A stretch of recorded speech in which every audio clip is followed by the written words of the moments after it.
আচ্ছা, পৃথিবীতে ভূমিকম্প কেন হয়, কারণটা কি, এটা একবার হাদিসে মোবারাকা থেকে আমরা শ্রবণ করি।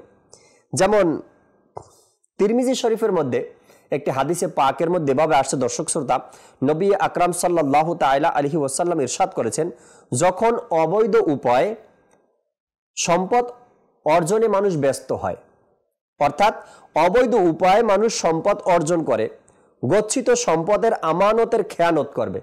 মানুষ যখন আমানতের খেয়ানত করা শুরু করবে, যাকাত দেয়াকে জরিমানা মনে করবে।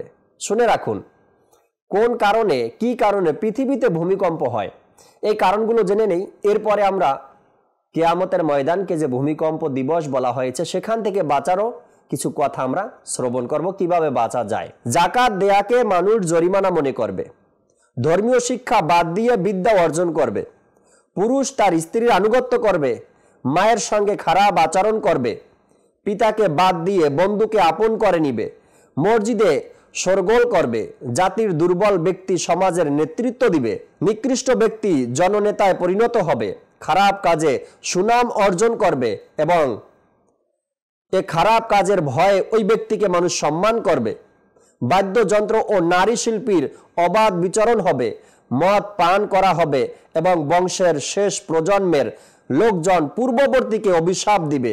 সে সময় তীব্র বাতাস প্রবাহিত হবে, যার ফলশ্রুতিতে একটি ভূমিকম্প ভূমিকে তলিয়ে দিবে।